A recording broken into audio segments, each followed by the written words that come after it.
ओम मंगलमस्तु। सर्वसमर्थ भगवान आप सभी का परम मंगल करें।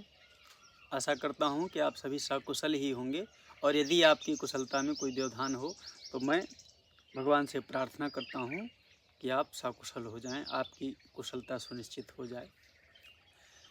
आज आपके सामने सेवा में एक बहुत ही महत्वपूर्ण बिंदु पर चर्चा निवेदन करना है। वह है भय और लालच। मनुष्य के जीवन में कोई ऐसा मनुष्य नहीं है जिसके जीवन में किसी न किसी प्रकार का भय ना हो और किसी न किसी प्रकार का लालच ना हो। तो आज इसी विषय पर आपकी सेवा में निवेदन करना है कि भय क्यों होता है, लालच क्यों है, कब तक रहेगा, उसका अंत कैसे होगा। तो यदि आप किसी भय से त्रस्त हैं और किसी न किसी प्रकार के लालच से परेशान हैं, माने प्रलोभन है, तो यह वक्तव्य आपको बहुत ही सामर्थ्य प्रदान करेगा, बल देगा, एक प्रशस्त पथ प्रदर्शन का कार्य कर सकता है, ऐसी मेरी दृष्टि है। और आप सुनेंगे तो आपकी जो दृष्टि होगी वो तो फिर आपको पता चलेगा, क्योंकि प्रत्येक व्यक्ति की दृष्टि भिन्न भिन्न होती है ना। संभव है आप हमारी दृष्टि से असहमत हों और संभव है कि आप सहमत भी हो जाएं। तो हम सब इसी विषय पर आज चर्चा करते हैं कि आखिर हम भयभीत क्यों रहते हैं। देखो, आपके जीवन में कोई ऐसा मनुष्य नहीं है कि जिसके जीवन में सब कुछ प्राप्त हो गया हो। किसी न किसी प्रकार की कमी सबके जीवन में है, और कोई ऐसा भी व्यक्ति नहीं है जो ये कह सके कि मुझे कुछ भी नहीं प्राप्त है ना। कुछ न कुछ सबको मिला हुआ है, ठीक है। तो जो आपको प्राप्त है, जो आपको मिला है, उसके तो छूटने का भय होता है, ठीक है। और जो नहीं मिला है उसकी कामना होती है। कामना दो प्रकार से उत्पन्न होती है, माने जो लालच होती है, जो कामना होती है, लालच से ही फिर कामना उत्पन्न होती है। दोनों बहुत अंतर नहीं है, लगभग समान ही हैं। तो पहले जिन जिन विषयों का भोग कर चुके हैं, अब वो चूँकि सब विषय परिवर्तनशील हैं, वो छूट गया है, वर्तमान में वो नहीं है। फिर आपके जीवन में जब वर्तमान में निरस्ता आ गई तो भूतकाल का चिंतन हो रहा है। भूतकाल के चिंतन के आधार पर पुनः फिर उसका लालच उत्पन्न होता है कि अब ये दोबारा फिर मिल जाए। तो चूँकि आप एक और दूसरा ये होता है, लालच का एक कारण तो भूतकाल का भोग है, ठीक है, जो आपने भोगा है, संस्कार। और लालच का दूसरा कारण है कि प्रारब्ध के अनुसार आपको कुछ दिख गया, कुछ सुनाई दे गया, तो उसका लालच। पर लालच है भोगे हुए का ही, ठीक है। जो भोगा था और अब वो नहीं है, उसी का लालच है। अथवा जो भोगा था अब वो नहीं है, लेकिन उससे कुछ उत्कृष्ट और चाहिए, है ना, उससे थोड़ा आगे, थोड़ा ऊंचा। क्योंकि प्रत्येक व्यक्ति के जीवन में जो भोग है ना, उस भोग से वो संतुष्ट नहीं है। वो संतुष्टि क्षणिक है, और वो क्षणिक संतुष्टि पुनः उसके जीवन में असंतुष्टि में बदल जाती है, ठीक है। अच्छा, अब भय किस बात का है? जो आपको मिला है वो छूट ना जाए। आप अपने जीवन का अध्ययन करके देखो, आपके जीवन की बहुत बड़ी शक्ति इन्हीं दोनों बातों में जा रही है कि जो मिला हुआ है उसको आप चाहते हैं कि सदैव बनी रहे। सुंदर पत्नी, सुंदर पति, आज्ञाकारी बेटा, बैंक बैलेंस, अच्छी गाड़ी, अच्छा बंगला, आप सोचते हैं हमेशा ऐसे ही बना रहे, लेकिन वो बना रहेगा नहीं, वैसा रहेगा नहीं। क्यों? क्योंकि उसमें परिवर्तन हो रहा है।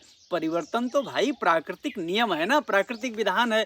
अब उस विधान को कोई व्यक्ति तो बदल नहीं सकता। समष्टि प्रकृति का विधान कोई व्यक्ति क्या बदलेगा? सारे व्यक्ति मिल करके भी नहीं बदल सकते हैं, एक व्यक्ति क्या बदल लेगा? सारे व्यक्तियों को, संसार के सभी प्राणियों को मजबूर होकर के, विवश होकर के प्रकृति के विधान को मानना ही पड़ता, और मानने में ही मंगल है।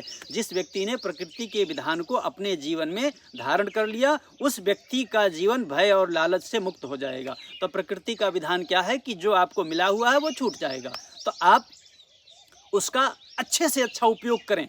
जितने अच्छे से अच्छा उपयोग कर सकते हैं उतना अच्छे से अच्छा उपयोग करें, परंतु उसको ये ना सोचें कि ये हमेशा बना रहे। और दूसरी बात, जो विषय आपको पहले मिले हुए थे अब इस समय नहीं है, माने जो सुख, जो भोग आपको पहले थे वो अब नहीं हैं। जैसे मान लो कोई भी विषय आप मान लो आपने बहुत अच्छा भोजन किया था, तो कोई ज़रूरी तो नहीं ना कि वैसा ही भोजन पुनः मिल जाए। लेकिन आप वर्तमान में अपने कर्तव्य पालन करते जाइए। भूख लगने पर आपको भोजन मिलेगा ही, प्रयास करेंगे और मिलता ही है ना। हो सकता है उससे भी अच्छा मिल जाए। तो लालच मत रखो, वर्तमान का सदुपयोग करो। देखो वर्तमान का आप सदुपयोग करते जाएंगे ना, पर भूतकाल का लालच के आधार पर नहीं, वर्तमान की आवश्यकता के आधार पर आप अपने वर्तमान का सदुपयोग करते जाएंगे तो उत्कृष्ट से उत्कृष्ट सुखों को भी प्राप्त करते जाएंगे। और एक दिन ऐसा आएगा जो सर्वोत्कृष्ट सुख है ना, जिसको आत्म सुख कहा जाता है, जिसको तत्व ज्ञान का सुख कहा जाता है, जिसको समाधि का सुख कहा जाता है, जिसको भगवत प्राप्ति का सुख कहा जाता है, उस सुख तक आप अवश्य पहुंच जाएंगे। पर जब लालच नहीं रखेंगे तब। तो अब आप समझ गए होंगे कि आपको भय और लालच नहीं रखना। अच्छा, ये सब बातें होती क्यों हैं? इनका जो मूल कारण है, मतलब लालच तो उत्पन्न होता है भूतकाल के भोग के आधार पर, है ना, अथवा देखे सुने विषयों के आधार पर जो प्रारब्ध के अनुसार आपको दिखाई सुनाई देता है। क्योंकि हर आदमी की परिस्थिति तो अलग अलग है ना, सबको सब चीज़ें दिखाई भी नहीं देती, सबको सब चीज़ें सुनाई भी नहीं देती हैं। हाँ, तो लालच सबका अलग अलग है क्योंकि सबकी परिस्थिति अलग अलग है। सबका भय भी अलग है क्योंकि सबको प्रारब्ध के अनुसार जो कुछ मिला है वो भिन्न भिन्न है। ठीक है, पर इन दोनों के मूल में क्या है, इन दोनों के मूल को अगर आप समझ गए तो आप इस भय और लालच के जो ये गहरी खाई है ना, ये मनुष्य जीवन का सबसे बड़ा भयानक, मतलब सबसे महान दोष है, सबसे बड़ी कमजोरी है ये मानव जीवन का, भय और लालच। ये इसलिए होता है क्योंकि आपने अपना मूल्य स्वयं का मूल्य कम कर लिया है और वस्तुओं का, व्यक्तियों का, परिस्थितियों का, संबंधियों का मूल्य अपने से अधिक कर दिया है। इसी एक मूल दोष के कारण आप दुखी भी होते हैं और भयभीत भी रहते हैं, लालची भी होते हैं। और आपका भय, आप माने उस भय के कारण, छूटने के भय के कारण जो आपको प्राप्त है, उस प्राप्ति को सुरक्षित रखने के प्रयास में आप कभी सफल हुए नहीं, हो सकते भी नहीं, कभी होंगे भी नहीं। क्योंकि प्रकृति के विधान के विरुद्ध यार जाओगे कैसे, जा कैसे सकते हो? तुम्हें जो कुछ शक्ति मिल रही है सब प्रकृति से मिल रही है, तो प्रकृति से लड़ोगे कैसे? अरे अपने आश्रय से कोई कैसे लड़ सकता है? लड़ ही नहीं सकता। जहाँ से तुम्हें शक्ति मिल रही है, तुम चाहो उसी से लड़ना चाहोगे तो क्या होगा? टकराओगे तो चूर चूर हो जाओगे, है ना। मिलना जुलना कुछ है नहीं, अपना ही विनाश कर लोगे। और यदि तुम उसके विधान को मान लिए और वस्तुओं से, व्यक्तियों से, परिस्थितियों से अपना मूल्य बढ़ा लिए कि मेरा मूल्य सबसे ज़्यादा है, मैं किसी के बिना भी रह सकता हूँ, क्यों? मेरा जीवन मुझ में है, मेरा जीवन मुझसे अलग कभी हो नहीं सकता है। जब मैं हूँ तो मेरा जीवन है, मेरा आनंद है, मेरी शांति है, मेरा ज्ञान है, मेरी प्रसन्नता, सब कुछ मुझ में है। फिर मुझे किसी और चीज़ की आवश्यकता नहीं है। इतनी बात यदि आपने अपने जीवन में धारण कर लिया तो आपके जीवन से भय भी खत्म हो जाएगा, आपके जीवन से लालच भी खत्म हो जाएगा, आप अपने वर्तमान में संतुष्ट भी हो जाएंगे, आपका वर्तमान सरस हो जाएगा। आप अपने कर्तव्य पालन के लिए सबल, समर्थ, स्वतंत्र हो जाएंगे। आपका कर्तव्य आपके लिए बहुत सहजता पूर्वक हो जाएगा। मतलब उसके लिए आपको प्रयास नहीं करना पड़ेगा। क्यों? कोई लालच नहीं रहा, कोई भय नहीं रहा। जब कोई लालच नहीं रहेगा तो कोई भय भी नहीं रहेगा, कोई भय नहीं रहेगा तो लालच भी नहीं रहेगा। लेकिन वो तभी होगा जब आप अपना मूल्य अपनी कामनाओं से, वस्तुओं से, व्यक्तियों से, परिस्थितियों से, सबसे अपने आप को, अपनी दृष्टि में अपने आप को सबसे महत्वपूर्ण समझें। हरि ओम तत्सत।